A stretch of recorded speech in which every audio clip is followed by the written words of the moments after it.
Estamos começando pela TV Novo Tempo mais um programa Evidências, na busca de fatos que comprovem a veracidade histórica da Bíblia Sagrada. Nos dois últimos programas, nosso assunto focou a legitimidade do texto bíblico cristão que temos hoje na Sagrada Escritura. A pergunta que motivou nossa argumentação foi: podemos confiar no Novo Testamento?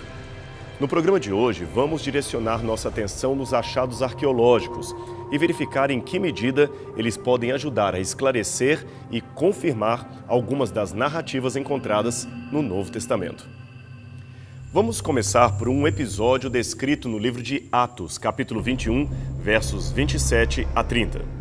O texto fala de um tumulto no templo envolvendo o apóstolo Paulo e um grupo de discípulos que estavam com ele. Em poucas palavras, o que a Bíblia nos diz é que Paulo, por ocasião de sua última visita a Jerusalém, foi acusado pelos judeus de ter profanado o recinto do templo, introduzindo ali um gentio, isto é, um não-judeu chamado Trófimo. Trófimo era da cidade de Éfeso, por isso eles queriam até apedrejá-lo juntamente com seu companheiro. De fato, a história tem confirmado que o antigo templo judeu tinha dois compartimentos externos. Um pátio exterior, que na verdade não fazia parte do edifício do templo, e outro mais interno, aonde aconteciam as cerimônias religiosas. No pátio exterior, que aqui aparece em destaque, pessoas que não fossem judias, mas que estivessem em condição de respeito religioso, poderiam entrar. Porém, no outro pátio, só judeus praticantes poderiam ter acesso. Os demais seriam punidos com pena de morte se adentrassem o recinto, e Roma sancionava essa prescrição. Nem mesmo soldados romanos entravam ali. Estes restringiam a sua presença à Fortaleza Antônia, que pode ser vista ao lado norte do santuário. Para que ninguém pudesse alegar ignorância a esse respeito, os administradores do templo fixaram nas muretas internas placas com inscrições em grego e latim, contendo advertências explícitas a quem ultrapassasse aquela parte. Pelo menos duas dessas inscrições em grego já foram encontradas. Uma está no Museu de Istambul, na Turquia, e foi descoberta em 1871. A outra foi encontrada 60 anos depois e hoje está no Museu de Israel, em Jerusalém. Este é o exemplar que está no Museu da Turquia. O seu texto está muito bem preservado e fácil de ler. Ele diz: nenhum estrangeiro será permitido na área interna delimitada por esta parede ao redor do templo. Qualquer um que entrar aqui estará convidado à morte sobre si mesmo, e ela virá de imediato. Alguns pensam que foi por causa desse triste episódio envolvendo Paulo e seu companheiro que o apóstolo escreveu a metáfora que aparece em Efésios, capítulo 2, verso 14. Ali ele fala de Cristo como sendo aquele que derrubou a parede de separação entre judeus e gentios, dando um fim à inimizade e inaugurando a paz. Além do templo, outro lugar descoberto dentro de Jerusalém antiga, em 1888, foi o tanque de Betesda. Ele é descrito em João capítulo 5. Ali Jesus operou um dos mais belos milagres de seu ministério. Estas são as ruínas do antigo tanque, evidentemente misturadas com construções de períodos posteriores, especialmente do tempo bizantino. O tanque original está nas bases dessas edificações. E aqui você pode ver uma maquete de como seria o tanque original, com base no que revelaram os achados arqueológicos. O mais importante dessa descoberta é que, por muito tempo, críticos da Bíblia tentaram negar o episódio de João capítulo 5, afirmando que este tanque era, na verdade, um reservatório d'água e que jamais os governantes da cidade deixariam pessoas mergulharem ali com o fim de serem curadas. O texto evangélico, portanto, seria uma lenda. Mas os últimos estudos arqueológicos acerca dessa estrutura mostram que, longe de ser um reservatório d'água da cidade, ela era, na verdade, um tanque do tempo de Jesus. E ele fora propositadamente construído para banhos de purificação coletivos e não para armazenar água ou oferecer momentos de lazer aos cidadãos da cidade. Sua função era estritamente religiosa e, portanto, condizente com o que está descrito no Evangelho de João. Esses banhos judaicos de purificação eram muito comuns no tempo do Novo Testamento. O ritual era chamado de Tevilá, e os tanques especialmente preparados para este fim recebiam o nome de Mikvaot. Como podemos ver nessas imagens, Até mesmo as casas de ricos proprietários costumavam ter o seu próprio mikveh, isto é, o seu tanque de purificação particular. Um outro importante sítio dentro de Jerusalém Antiga é o tanque de Siloé, mencionado diversas vezes no Antigo Testamento. No Novo Testamento, a menção mais notável deste reservatório d'água, agora sim um reservatório d'água, encontra-se novamente no Evangelho de João, desta vez no capítulo 9, onde Jesus, mais uma vez, realiza outro magnífico milagre. Ele cura um cego de nascença e o ordena a se lavar no tanque de Siloé. Diz o texto bíblico: Ora, quando ia Jesus passando, viu o homem cego de nascença. Depois de dizer estas coisas, cuspiu no chão e fez barro com a saliva, e pôs este barro sobre os olhos do homem e lhe disse: Vai lavar-te no reservatório de água de Siloé. E ele foi então, lavou-se e voltou vendo.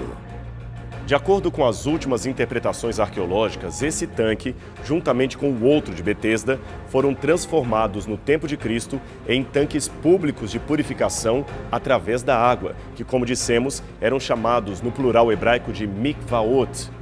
Os judeus eram muito rigorosos nas regras de purificação do templo. Pessoas com qualquer moléstia ou deficiência física não poderiam ir às áreas mais sagradas do santuário.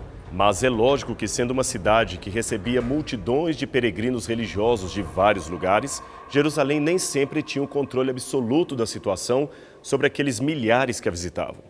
Logo, não era incomum que pessoas inválidas ou vítimas de disfunções físicas se aglomerassem para chegar, pelo menos, às bordas do templo.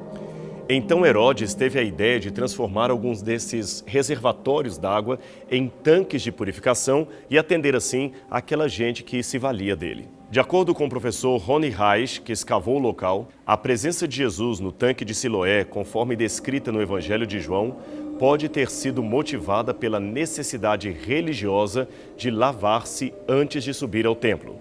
Assim, imagina-se hoje, seria a estrutura original do tanque. Mas nos tempos bizantinos, por volta do V século depois de Cristo, houve uma remodelagem no local por ordem de Aélia Eudócia, esposa do imperador Teodósio II, e o tanque original ficou então abandonado. Por muitos anos, vários visitantes de Jerusalém eram levados a esta estrutura bizantina, pensando erroneamente que aqui estaria o local original onde Jesus havia curado o cego. Mas o tanque de Siloé original estava, na verdade, mais baixo e só foi descoberto em 2004. Aqui você pode ver uma foto das primeiras escavações de como o tanque era e como ele aparece ao fundo. A seguir, um detalhe dos degraus laterais que contornavam o tanque em todos os seus lados. Ali temos, de fato, o que era realmente a estrutura do tempo de Cristo. Por muitos anos, os teólogos quebraram a cabeça tentando imaginar como seriam as práticas de sepultamento judeu do primeiro século. Esse conhecimento seria importante para entender melhor episódios como o sepultamento de Lázaro, que está em São João capítulo 11, ou o próprio sepultamento de Jesus Cristo. Em ambos os casos, o apóstolo João menciona a presença de linhos envolvendo os corpos e também, em ambos os casos, ele fala de lençóis separados, pelo menos 2 ou 3, sendo que um menor era para enrolar a cabeça e o outro o corpo do morto. Embora a arqueologia tenha ajudado a desvendar muitos detalhes descritos no Evangelho, aqui tínhamos uma dificuldade específica, porque tecidos antigos são muito frágeis e terminam se desintegrando rápido, não deixando nada para ser escavado ou pesquisado. A não ser, é claro, que estivéssemos diante de um tremendo golpe de sorte e que os mesmos tecidos houvessem sido guardados de uma maneira extraordinariamente particular. Mas foi exatamente isso que aconteceu pelo menos uma vez. Talvez não por sorte, mas digamos por providência divina. No ano 2000, uma escavação conduzida por alunos e professores da Universidade da Carolina do Norte revelou um achado incrível. Este túmulo, situado no Vale do Cedron, em Jerusalém, e datado da época de Cristo, tinha uma câmara interna que nunca havia sido aberta. Aqui você vê o arqueólogo Shimon Gibson ao lado da câmara, depois que ela foi aberta pela primeira vez em mais de 2000 anos. Nela, os arqueólogos encontraram uma ossada humana envolta em linho. Os ossos e o pano, evidentemente, estavam fragmentados, mas em tamanho suficiente para serem analisados em laboratório. O carbono 14 confirmou a datação do tecido, que era de 2.000 anos, e testes de DNA revelaram que aquele sujeito sofria de lepra e morreu vítima de tuberculose. Por isso, seu corpo foi colocado numa câmara lacrada e acabou dessa forma sendo preservado, principalmente da ação de ladrões de sepultura que atuam em sítios arqueológicos. Análises microscópicas de alta resolução trouxeram outra informação importante sobre os tecidos.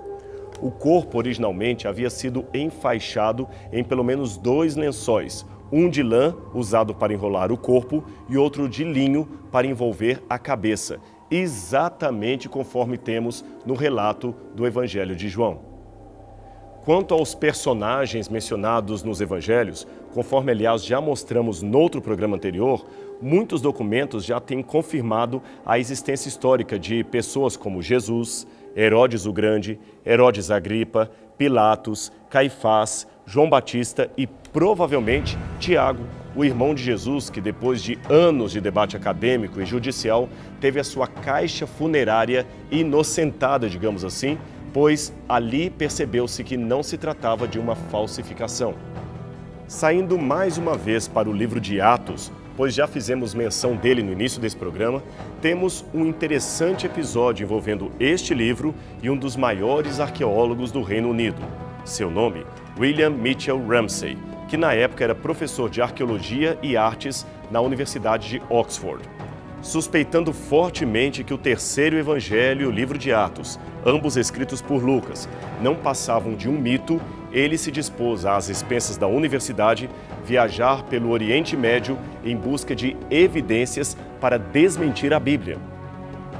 Contudo, depois de 25 anos de acurada investigação pelas terras do Oriente Médio, examinando evidências históricas e arqueológicas por toda a região, Ramsay concluiu: os historiadores precisos são os mais raros dos escritores que conhecemos. Para mim, Lucas está entre eles. É um historiador como poucos. Seus escritos não apenas despertam confiança, como demonstram proceder de alguém que possuía o verdadeiro senso histórico.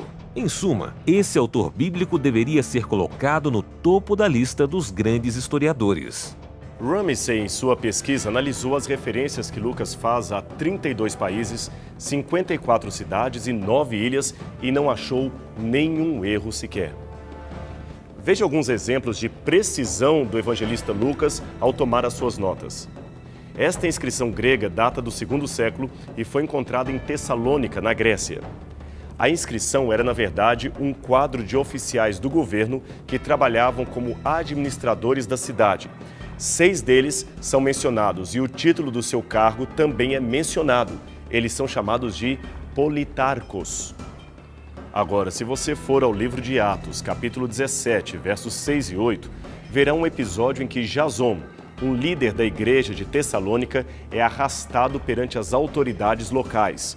Agora veja, no original grego, Lucas escreveu que eles foram levados perante os politarcos de Tessalônica. Isso demonstra que ele era preciso até no uso de um nome específico do cargo político daquela cidade, pois este às vezes variava de local para local. No caso de Éfeso, o título mudava. A autoridade local era chamada de gramateus, que seria uma espécie de chefe da magistratura, e este é exatamente o nome que aparece na descrição de outro episódio ocorrido em Éfeso, conforme lemos em Atos, capítulo 19, verso 35. Na época em que Paulo e Barnabé visitaram Chipre, conforme o relato de Atos, capítulo 13, verso 4, a ilha tinha oficialmente 4 diferentes tipos de governadores romanos, e Lucas novamente acerta ao chamar Sérgio Paulo de procônsul. E por falar em Sérgio Paulo, também temos um achado arqueológico em relação a este político mencionado no livro de Atos. Mas para falar dele, é preciso entender o costume romano da antiguidade. Um cidadão romano geralmente tinha 3 nomes. O primeiro era o prenomer, que era o seu nome pessoal. Então vinha o cognomen, que era o nome de sua família, ou clã. E finalmente o nomen, que era um título estendido do clã ao qual ele pertencia. Assim, por exemplo, o nome Gaius Júlio César poderia ser desmembrado dessa maneira. Gaius era o seu nome pessoal, prenomen. Július, o nome de sua família ou clã, cognomen. E César, o título extensivo de sua linhagem. Ora, o nome Paulo Sérgio contém apenas o seu cognomen e o seu nome de indivíduo, ou seja, o seu nome de família e o seu título. Falta saber qual seria o seu prenomen. Na falta desta informação, qualquer uma das duas inscrições encontradas em Chipre podem fazer referência a ele. Uma fala apenas de Sérgio Paulo, procônsul da cidade. Isto foi nos anos 50 d.C. A outra menciona um Quintus Sérgius Paulus, que foi procônsul durante o governo de Calígula. Finalmente, uma última inscrição encontrada em Roma fala de Lúcius Sérgius Paulo, que foi um administrador durante o reinado do imperador Cláudio. Como se pode ver, mesmo na impossibilidade de saber qual desses seria o Paulo Sérgio mencionado na Bíblia, uma coisa é certa. Essas inscrições demonstram que a família de Paulo Sérgio era proeminente durante o período coberto pelo livro de Atos, o que torna muito histórico o relato de um episódio descrevendo um membro desta família como administrador da cidade de Chipre. Esta é uma das inscrições mencionadas e que hoje está no Museu Yalvac, na Turquia. A história romana também fala de um certo Június Aneus Gálio, que foi filho do orador Sêneca e governador romano da Acaia, que é a atual Grécia. Essa inscrição, que hoje está no Museu de Delfos, na Grécia, traz o seu nome e data o seu governo. Ela chama Gálio de amigo de César e estabelece a sua administração entre 51 e 52 d.C., o que ajuda a datar o episódio de 1 ano e 6 meses em que Paulo ficou em Corinto, conforme lemos em Atos, capítulo 18, verso 11. E por falar em Corinto, quanto mais tarde Paulo escreveu uma carta dali aos romanos, ele havia enviado saudações de alguns companheiros de missão, e entre esses companheiros menciona-se um certo Erasto, tesoureiro da cidade. Isto pode ser lido em Romanos capítulo 16, verso 23. Pois bem, no decurso das escavações realizadas em Corinto em 1929, descobriu-se esse pavimento. Veja que ele traz uma inscrição latina antiga, porém bastante legível, aonde está escrito: Erasto, o curador dos edifícios públicos, construiu este pavimento com recursos próprios. A evidência sugere que esse pavimento existia no 1º século depois de Cristo e que esse generoso doador não seria outro senão o mesmo Erasto mencionado pelo apóstolo Paulo em sua epístola. Eu poderia dar outros dados arqueológicos sobre o Novo Testamento, mas prefiro concluir com uma história real. Você realmente já ouviu falar dos Gideões Internacionais, não é mesmo? Eles, por muitos anos, espalham cópias do Novo Testamento no mundo inteiro. Recentemente, o seu site publicou uma carta que receberam de agradecimento acerca do seu trabalho. O título da carta era Tudo Começou com um Novo Testamento. E o seu interior trazia este relato. Aos 8 meses de idade, minha família foi marcada por uma tragédia. Minha mãe foi vítima de uma bala perdida e no mesmo dia a família foi surpreendida com a notícia de que meu pai estava com outra mulher. Nosso sofrimento começou quando essa mulher veio para dentro de nosso lar. Passei necessidade com comida, pois minha madrasta me privava de boa alimentação e eu tinha constantes febres e pneumonias. Alguns anos, após uma briga violenta, meu pai deixou aquela mulher, mas as marcas ficaram na família. Eu cresci vendo essas coisas e fui ficando revoltado. Aos 12 anos, andava com amigos da nossa rua em Cruzeiro Velho, Brasília, e ali conheci o cigarro, a bebida, a violência da rua, a prostituição. Mais tarde, meu pai casou-se novamente e mudamos para um outro bairro chamado Guará. Minha revolta continuou. Alguns anos depois, fui preso, torturado e espancado. Mas foi neste lugar que ganhei um presente de um traficante, um Novo Testamento distribuído pelos Gideões. Comecei a ler, e aquelas palavras me confortaram, me deram fé e vi que Deus me amava. Mergulhei naquelas palavras. Na prisão, recebi uma proposta de ir para uma casa de recuperação. Lá sempre lia o Novo Testamento, seguindo as instruções da parte interna. Liberto, formei-me no seminário teológico e me casei. Deus me chamou para o pastorado. Me deu 2 lindos filhos. Pastoreei várias igrejas em Minas Gerais, Espírito Santo e São Paulo. Agora estou no Paraná. Agradeço a Deus e aos Gideões. Vocês são uma bênção. Impressionante esse depoimento, não é mesmo? Embora preferimos deixar no anonimato o autor da carta, podemos afirmar que a mesma é autêntica e não é única. Milhões de outras pessoas tiveram transformação semelhante lendo o Novo Testamento. Lendo um livro que, longe de ser um mito, é uma história real, uma história viva que pode mudar a sua vida para melhor. Um verdadeiro testamento de amor deixado por Deus a seus filhos e herdeiros. Que tal você se tornar hoje um desses herdeiros?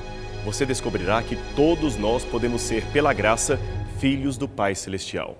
E ninguém, absolutamente ninguém, é órfão de Deus. Um abraço e até o próximo programa Evidências.